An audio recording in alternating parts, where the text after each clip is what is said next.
Bismillahirrahmanirrahim. Assalamualaikum warahmatullahi wabarakatuh. Salam berbahagia untuk kita semua. Saya Rizky Yudi Ardiansyah bersama 3 teman saya akan menyampaikan materi mengenai tata kata, kata dasar, kata turunan, kata serapan, pedoman penyerapan kata dari bahasa daerah dan bahasa asing dalam studi manajemen. Sebelum kita ke penjelasan, alangkah baiknya saya mengenalkan teman-teman saya.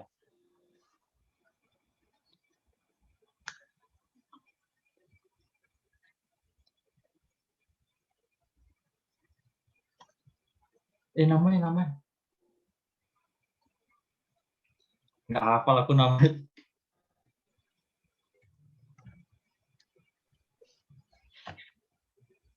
Ulang atau Habis langsung judul langsung tanya, langsung nama, langsung slide kedua. Oke. Nah, iya. Ngelek coy, ngelek. Boleh nih. Jangan lupa di mute.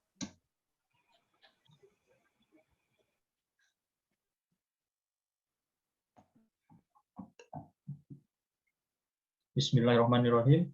Assalamualaikum warahmatullahi wabarakatuh. Salam berbahagia untuk kita semua. Saya Rizky Yudi Ardiansyah bersama 3 teman saya akan menyampaikan materi mengenai tata kata, kata dasar, kata turunan, kata serapan, pedoman penyerapan kata dari bahasa daerah dan bahasa asing dalam studi manajemen.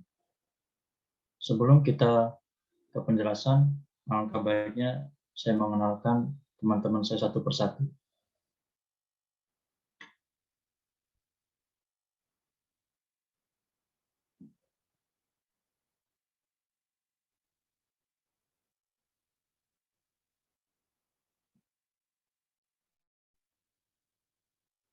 Di sini ada Yoga Firly Akbar Maulana dengan NIM 2020304. Dan yang kedua ada Dohan Veranda dengan NIM 2020307 dan Anggit Kusuma Rizky dengan NIM 2020327. Oke, sekarang kita langsung ke penjelasannya.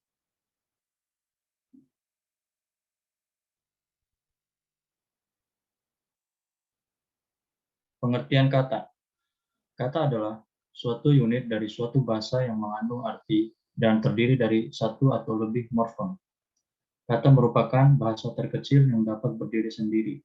Umumnya, kata terdiri dari satu akar kata tanpa atau dengan beberapa afiks.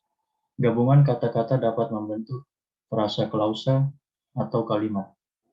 Sedangkan menurut Kamus Besar Bahasa Indonesia atau KBBI memiliki cara tersendiri dalam mendefinisikan kata. Pertama, pengertian kata adalah unsur bahasa yang diucapkan atau dituliskan yang merupakan perwujudan kesatuan perasaan dan pikiran yang dapat digunakan dalam berbahasa.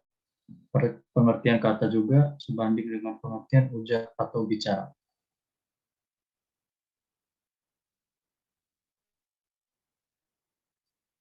Dalam penggunaan sebuah kalimat, pasti di dalamnya terdapat unsur-unsur kata yang dipergunakan dalam menyampaikan atau memberikan suatu pendapat ataupun informasi. Jenis-jenis kata pun memiliki banyak jenis yang dapat dibedakan sebagai berikut. 1. Kata kerja atau verba. 2. Kata benda atau nomina. 3. Kata ganti atau pronomina. 4. Kata bilangan atau numeralia. 5. Kata sifat atau adjektiva. 6. Kata keterangan atau adverbia. 7. Kata sandang atau artikel. 8. Kata depan atau proposisi. 9. Kata penghubung atau konjungsi. Dan yang ke-10, kata seru atau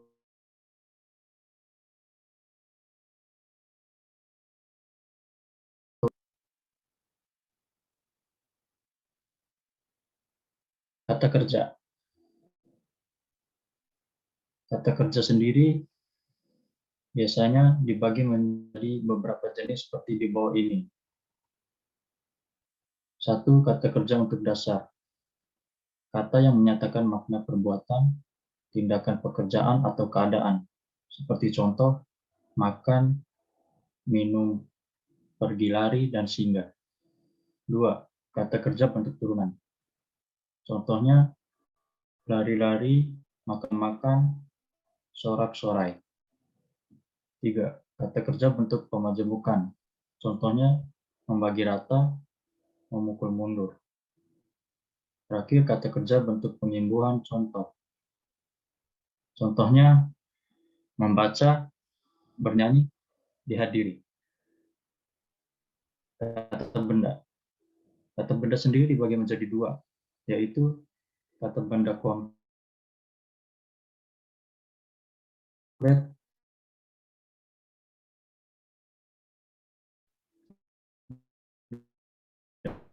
dan abstrak.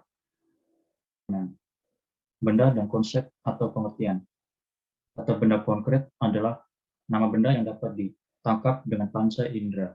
Contohnya seperti Hasan, Bandung, Musi, Galunggung. Kata benda abstrak yaitu nama-nama benda yang tidak dapat ditangkap dengan panca indera. Seperti contoh, kebahagiaan, pembelian, dan penghijauan. Kata benda bentuk dasar dan turunan. Contoh kata-kata bentuk dasar yaitu gambar pisau, bawang. Kata benda bentuk turunan seperti contoh kendaraan, perumahan, dan hadirin. Selanjutnya saya akan menyerahkan penjelasannya kepada Anggit Kusuma Rizky. Kemudian ada kata ganti. Kata ganti yang pertama ada promina. Promina adalah kata yang menggantikan kata benda atau kata yang dibendakan. Yang kedua ada kata ganti orang. Contoh, pertama, saya, aku, daku, kami, kita. Kedua, engkau, kamu, Anda, kalian, kamu sekalian. Kemudian ada kata ganti petunjuk. Yang pertama ada petunjuk umum. Contohnya ini, itu. Kemudian ada petunjuk tempat. Contohnya di sini, sana.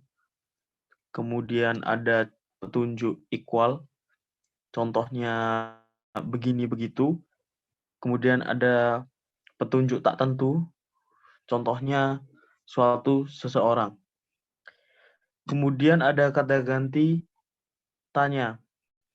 Contohnya siapa, apa, mana, dan mengapa. Kemudian ada kata bilangan. Kata bilangan adalah kata yang digunakan untuk menghitung banyaknya wujud. Orang, binatang, benda, dan konsep. Kata binatang dapat dibedakan beberapa contoh di bawah. Yang pertama ada kata benda pokok. Dengan contoh 0, 1, 2, dan 3. Kemudian ada kata benda tingkat. Dengan contoh kesatuan, ke-10, ke-100.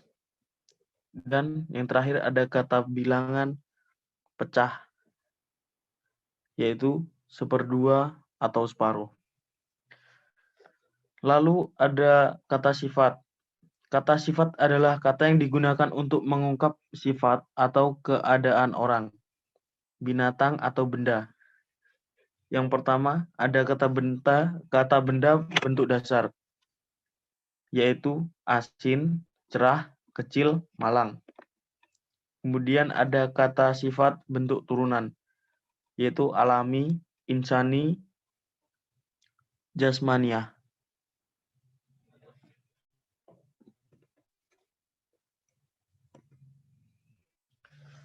Selanjutnya ada kata keterangan.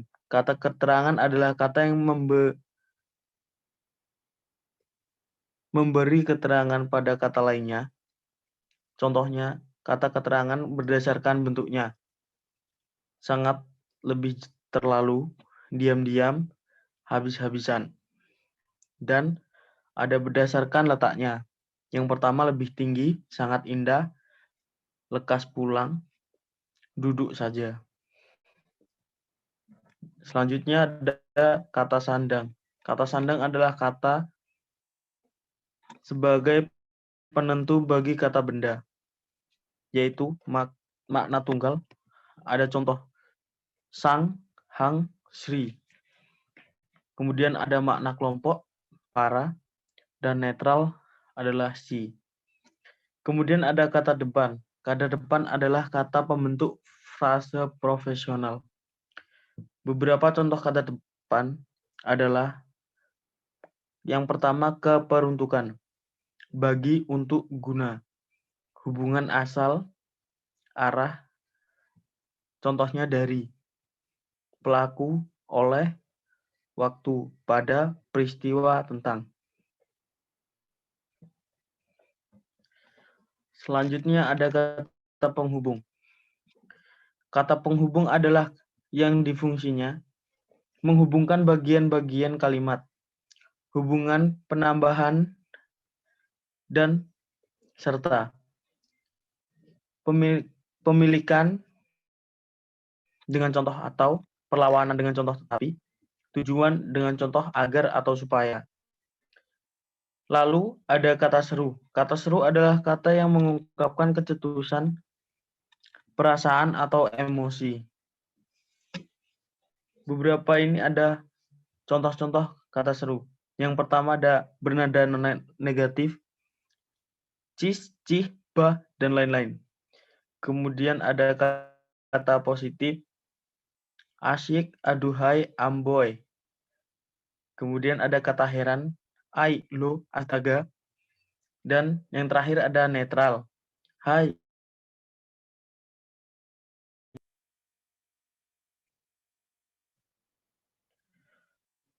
Kemudian ada definisi kata dasar.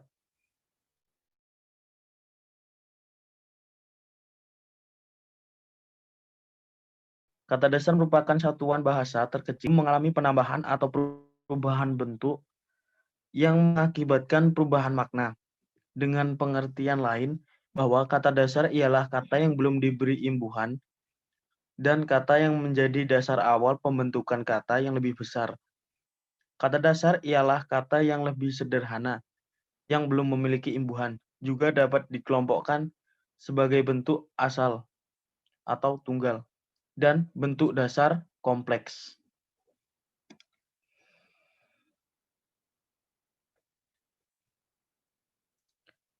Pengertian kata dasar.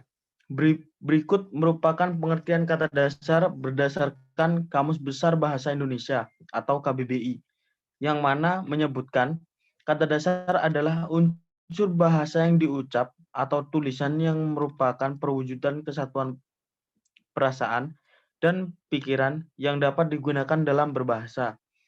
Kata dasar merupakan kombinasi morfem yang oleh bangsawan dianggap sebagai satuan kecil yang dapat diujarkan sebagai bentuk yang bebas. Kata dasar merupakan satuan bahasa yang dapat berdiri sendiri, terdiri dari morfem tunggal atau morfem gabungan. Contoh, minum, satu bahasa yang berdiri sendiri. Kemudian ada pergi, satu bahasa yang berdiri sendiri. Kemudian ada lari, maha kuasa, gabungan dari morfem maha dan kuasa. Pancasila, gabungan morfem dari panca dan sila.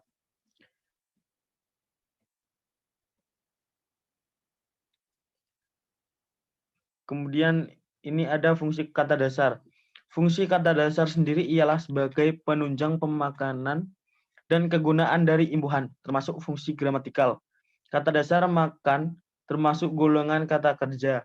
Setelah mendapat afiksan menjadi makanan, kata tersebut golongan kata benda. Jelas bahwa di sini fungsi kata dasar sendiri ialah penunjang pembentukan fungsi dari afiksan sebagai pembentuk kata benda. Presentasi ini akan dilanjutkan oleh teman saya, Yoga. Selanjutnya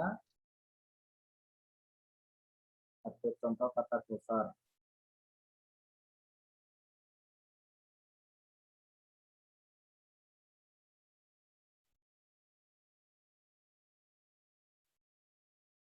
Kata turunan atau disebut dengan kata berimbuhan adalah kata-kata yang telah berubah bentuk dan makna. Perubahan ini dikarenakan kata-kata tersebut telah diberi imbuhan yang berupa awalan, afiks, akhiran, sufiks, sisipan, infiks, dan awalan, akhiran, konfiks. Contohnya adalah menanam, berlari, tertinggal, dan lain-lain. Bentuk kata. Proses pembentukan kata menghasilkan bentuk kata dasar. Bentuk kata berimbuhan, bentuk kata ulang, dan bentuk kata majemuk. Kata dasar adalah kata yang merupakan dasar pembentukan kata imbuhan. Perubahan kata imbuhan disebabkan karena adanya afiks atau imbuhan baik di awal, prefiks atau awalan, tengah, infiks atau sisipan, maupun akhir, sufiks atau akhiran. Kata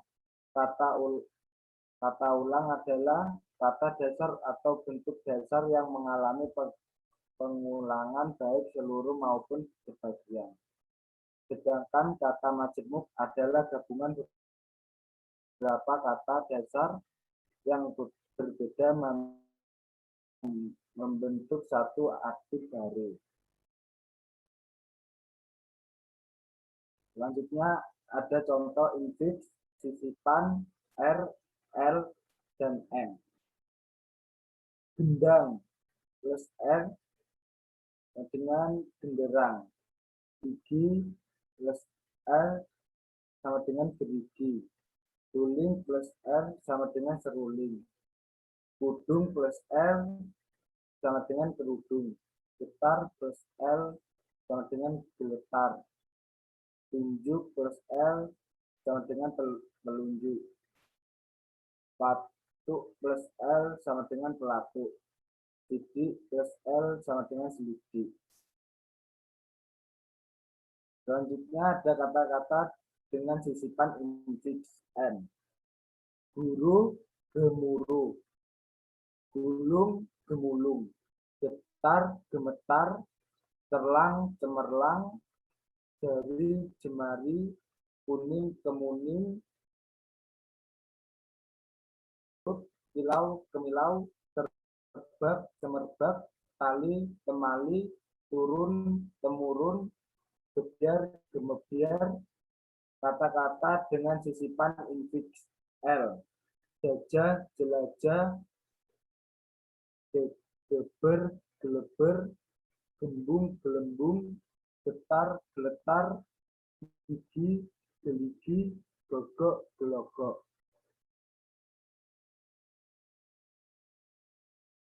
Kata-kata dengan sisipan infiks in.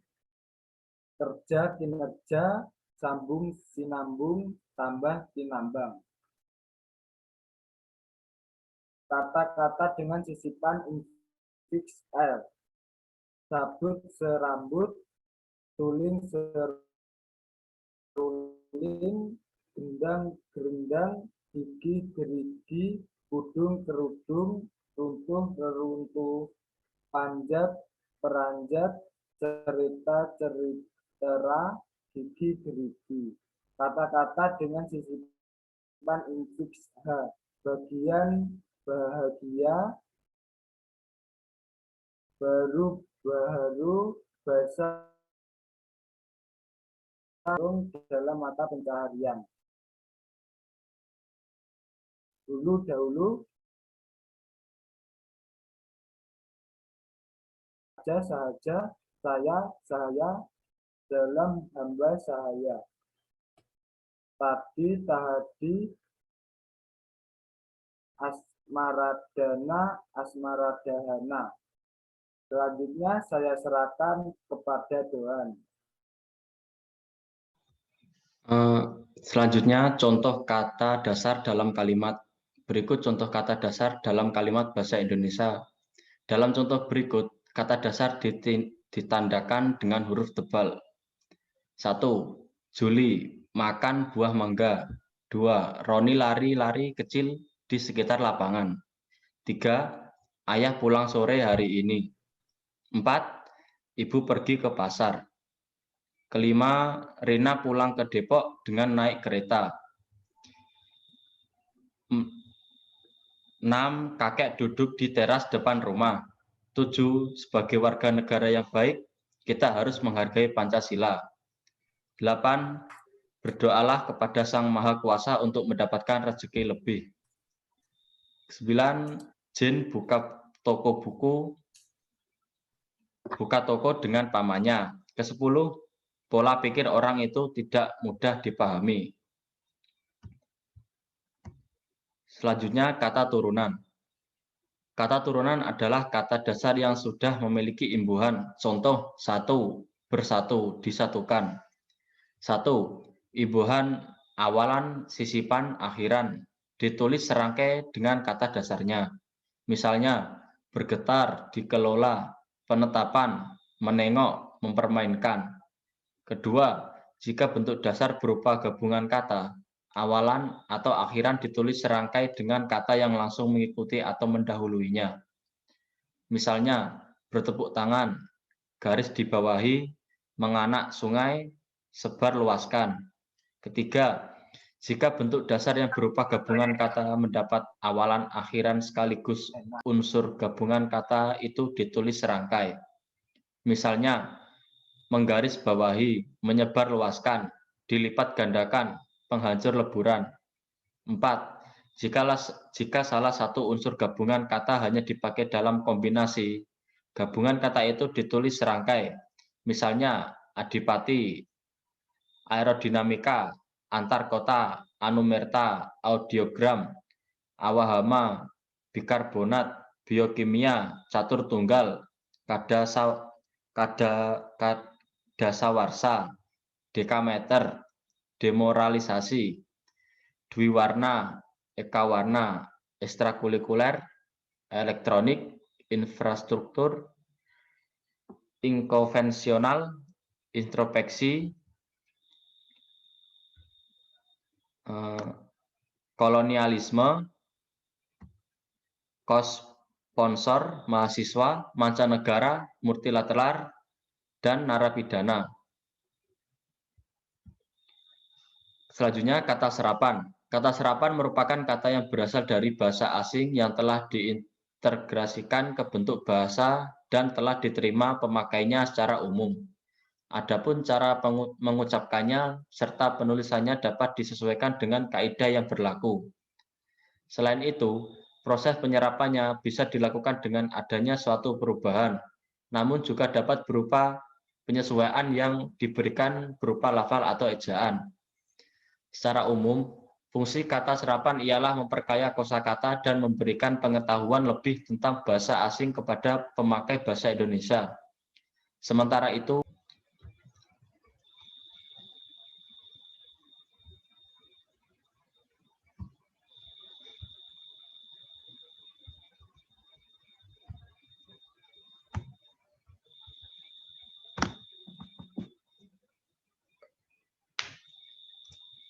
saya ulang lagi, kata serapan. Kata serapan merupakan kata yang berasal dari bahasa asing yang telah diintegrasikan ke bentuk bahasa dan telah diterima pemakainya secara umum. Adapun cara mengucapkannya serta penulisannya dapat disesuaikan dengan kaidah yang berlaku. Selain itu, proses penyerapannya bisa dilakukan dengan adanya suatu perubahan, namun juga dapat berupa penyesuaian yang diberikan berupa lafal atau ejaan. Secara umum, fungsi kata serapan ialah memperkaya kosakata dan memberikan pengetahuan lebih tentang bahasa asing kepada pemakai bahasa Indonesia. Sementara itu, ciri-ciri kata serapan diantaranya mempunyai makna tunggal, tidak memiliki kata sinonim maupun antonim di dalam kalimat, dan maknanya tidak berubah. Contoh kata serapan. Salah satu kata serapan yang paling banyak dipakai ialah berasal dari bahasa daerah. Beberapa bahasa daerah tersebut seperti bahasa Jawa, Sunda, adapun beberapa contoh kata serapan dari bahasa daerah ialah seperti berikut. Bahasa Sunda, nyeri, sakit. mending, lumayan, meriang, sakit. Bahasa Jawa ampuh, sakti, lugu, polos, dan langka, jarang. Proses penyerapan bahasa asing ke dalam bahasa Indonesia dapat dipertimbangkan jika salah satu syarat di bawah ini terpenuhi, yaitu satu, istilah serapan yang dipilih cocok konotasinya. Kedua, istilah yang dipilih lebih singkat dibandingkan dengan terjemahan Indonesianya. Tiga, istilah serapan yang dipilih dapat mempermudah tercapainya kesepakatan jika istilah Indonesia terlalu banyak sinonimnya. Proses serap menyerap kata terjadi setiap kali ada kontak bahasa melalui pemakainya. Bunyi bahasa dan kosakata merupakan unsur bahasa yang bersifat terbuka atau mudah menerima pengaruh, sehingga dalam kontak bahasa proses serap menyerap unsur asing akan terjadi.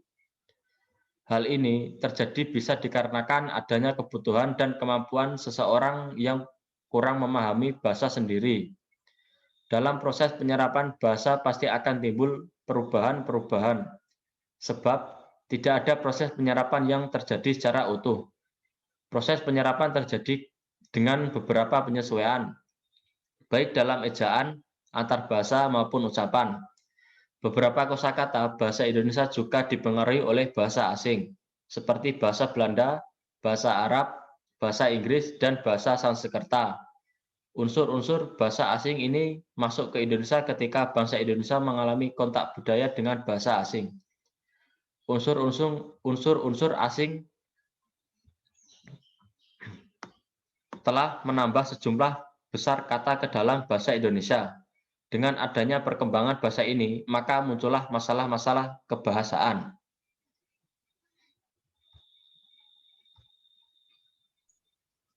Oke, ini Demikian. sudah selesai. Saya kembalikan ke Rizky Yudi Ardiansah. Terima kasih. Ya, terima kasih untuk Mas Rohan. Demikian akhir dari presentasi kami. Kurang lebihnya kami mohon maaf. Sekian, terima kasih. Assalamualaikum warahmatullahi wabarakatuh.